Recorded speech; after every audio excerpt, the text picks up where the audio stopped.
Welcome to FOS, a community creating space for everyone to find hope, beauty, and possibility in the story of Jesus by reimagining faith together. Part of our gathering together as FOS is the hope that tomorrow holds the potential of being different than yesterday, that our faith traditions, family, neighborhood, or country are not overdetermined, not predictable by our shared history or past. The future is open to change. Often, we think that the catalyst for change is just information, so we begin with research. If I understand more about just fill in the blank, then tomorrow's potential can be realized. However, I found that's kind of misguided through most of life. Because change is not a matter of new information, although this is needed to add depth and layers to what we experience. It is a matter of new experiences giving us the ability to see information differently. As Dr. Leslie Greenberg, one of the pioneers of emotion-focused therapy, wrote in a journal article called A Dialectical Constructivist Approach to Experiential Change, where he said that meaning and emotions are a response coded by past experience, reading the situation in front of us. That first impulse, that guttural response you have, it immediately identifies the situation through experience as promise or threat, and primes the body to move accordingly. Threat triggers the lower path. It's the part of the brain that goes to fight or flight. No thinking, no processing. This is survival. It doesn't matter if the threat is real or just perceived. The body is primed and ready to act. Now, if we see a promise, that allows for the information to take the upper track. And that has the center for emotional processing and reason. Here you have room to respond, not just to react. You have room to engage. In areas that hold a lot of emotional weight, like family, faith, or close relationships, change usually is identified as threat. And threat triggers survival responses, which are not open to other people's experiences, affecting where we see beauty or how we create meaning.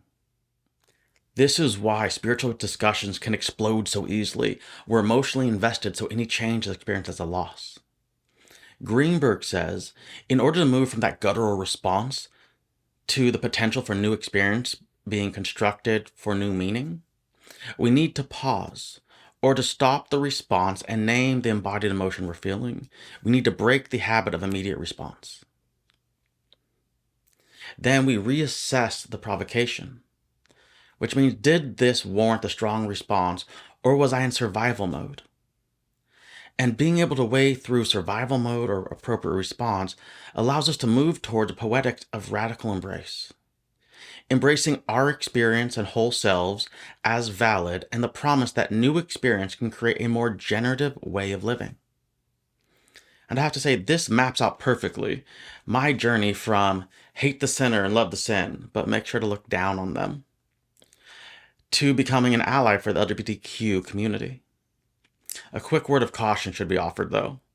As Dr. Love Seacrest says, one should always be cautious to proclaim one's identity as an ally, because one should be claimed as an ally by those one is seeking to support.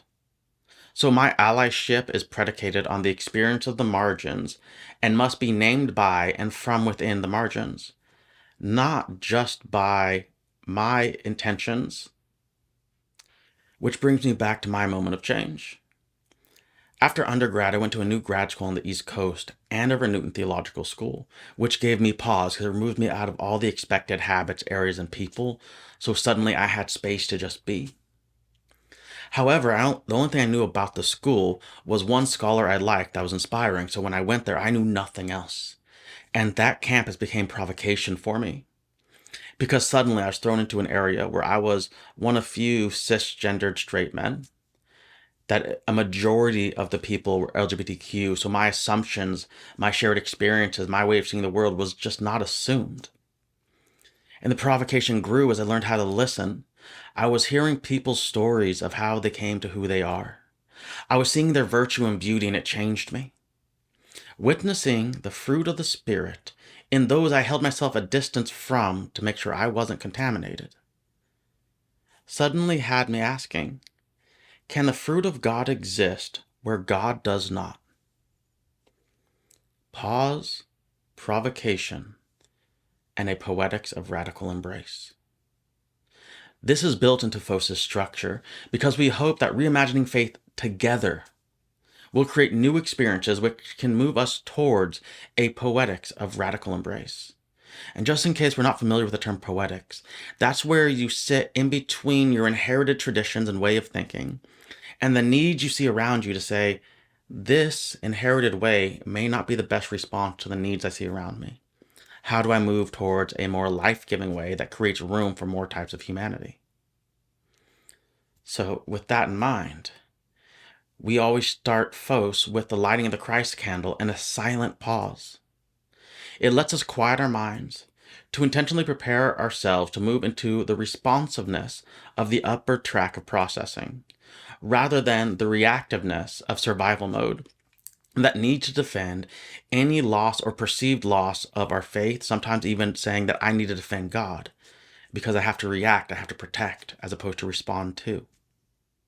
This pause then enables the Brave Space Litany and sermon to act as provocation, shaping our imaginations for the type of change we're searching for. So, in this space, we pause for the new. We seek to turn down the volume of the outside world, that frantic drive that pushes us to always measure our worth by our accomplishments. We then amplify the voices that fight to be heard elsewhere, provocation, as we move towards calling each other to more truth and love, which is the very nature of what a poetics of radical embrace looks like. Our liturgy calls us to pause so that we can interrupt our normal patterns and hear voices fighting to be heard. These can come from within our own fractured selves, which is what we generally do in therapy as we share our stories, or from the margins of society saying that more needs to be done. There still need to be addressed. However, everyone has to learn how to practice this by having their ordered lives disrupted. Even Jesus. In the Gospel of Mark, Jesus is quickly moving for the restoration of Israel. The narrative constantly marks Jesus' action as immediately he fed the people, cast out demons, went to the city. It's just immediately there are reactions just going towards the needs in front of him. So when it slows down enough to give us conversations and commentary, they become that much more weighted. Because in a fast-paced storytelling, to suddenly stop, to slow, and to sit puts meaning to the actions. 3 scenes are linked together by a chain link verb, which is a verb that's rarely used for Mark, that takes 3 unlike scenarios and makes them into one narrative arc, going from chapter 5 to chapter 8. These scenes go around the verb that is cartizo, or to eat to your full, to gorge yourself, to eat till plenty. Kind of like when you're at Thanksgiving and you can't quite force yourself to get thirds. So we start with the scene with Legion and the Decapolis. So having driven out the demon Legion, which is named as showing mercy to the Greek or the Gentile, he is abruptly thrown out of town by the leaders in the Decapolis. They see him as threat. And says upon returning to the Jewish area, he goes to feed the people, taking 12 baskets of food remaining, 12 being the symbol of Israel. And here's the first use of the verb. It says that he had compassion seeing all the people around him. So he fed them, and they ate their fill. Then, after this scene, Jesus withdraws into Gentile lands. He's trying to hide from the people to take a bit of rest. But he is found out by a Greek woman. As she provokes him, as she insists upon his action for her daughter, comes the second use of the verb, to where Jesus turns to the Greek woman and says, permit the children of Israel to eat their full, their completeness first. We'll see if we have anything left over for you. After this scene, it says that he returned to the Gentiles in the Decapolis where he'd previously been driven out.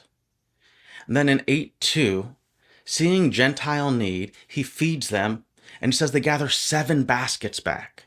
7 is the Jewish symbol of wholeness, of completeness, and of peace. Framing Jesus' actions again, but this time, instead of being passive, that compassion had come upon him at the sight, he'd learned how to name it. Because he turns to his disciples and says, I feel compassion for the crowd. Then he tells them to get something so they can eat, and they ate their full. So what moved Jesus from a neutral stance to where, seeing the demoniac legion, there was no naming of experience? There was no emotional response. At the end, he just says, I did an act of mercy. 2, an emotional response toward the needs of the Gentile around him, going as far as, I feel compassion for them. If I send them away hungry, they will faint on the way home. So not just their immediate needs, but he's saying, if I don't do something now, what happens tomorrow when they're walking?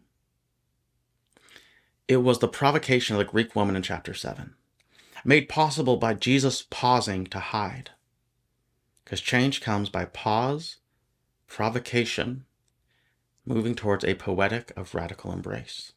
In 724, Jesus went from there, which was a Jewish region, to the Gentile region of Tyre. He entered a home, and it explicitly states he did not want anyone to know. He is in hiding. This is not ministry work.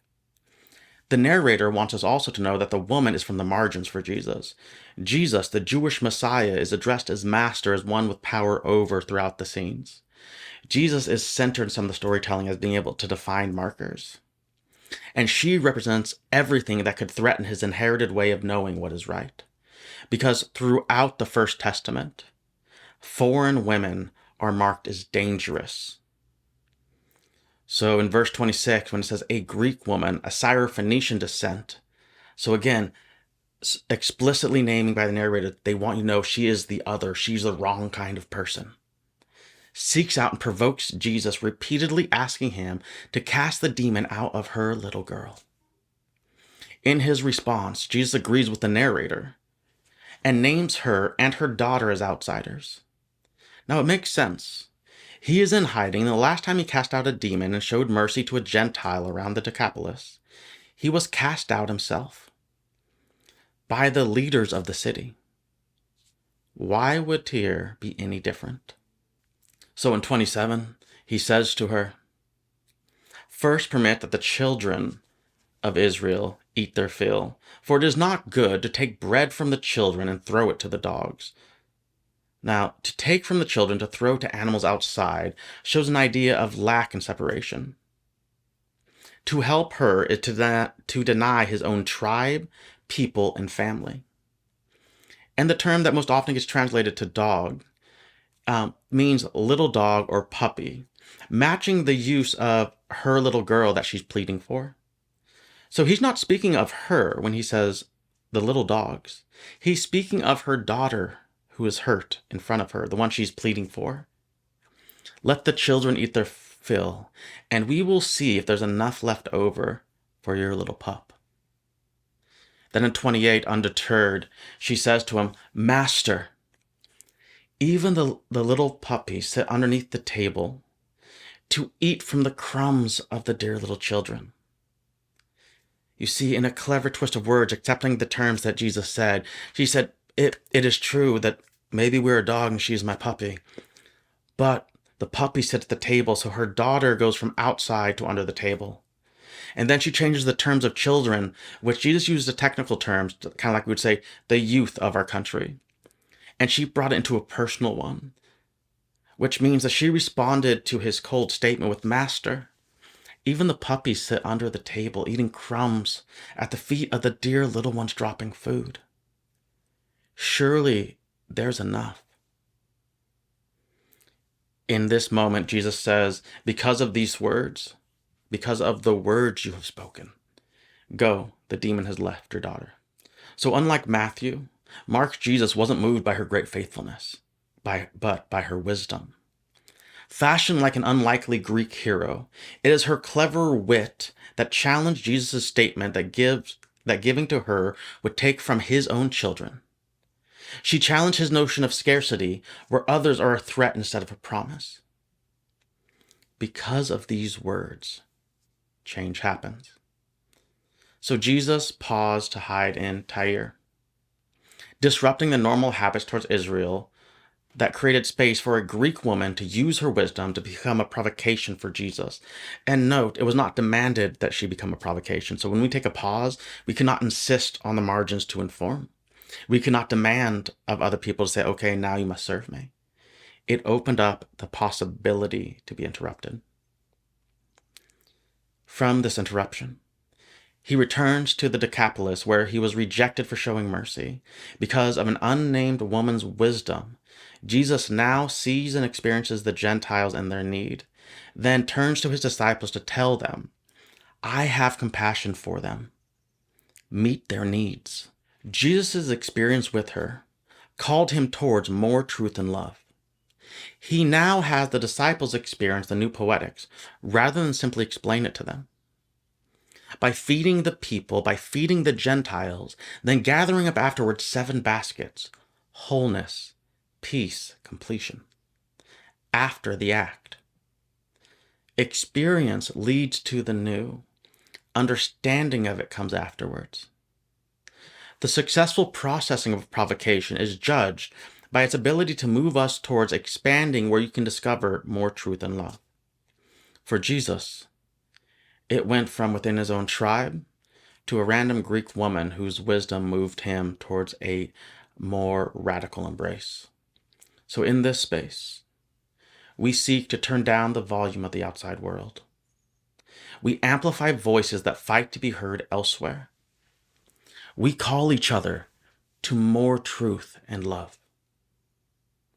So here, you are invited into a pause for the point of provocation and the hope of moving towards a poetic of radical embrace that learns through experience how to be deeply affected by the nameless women in the margins sharing their wisdom that we would never have without them.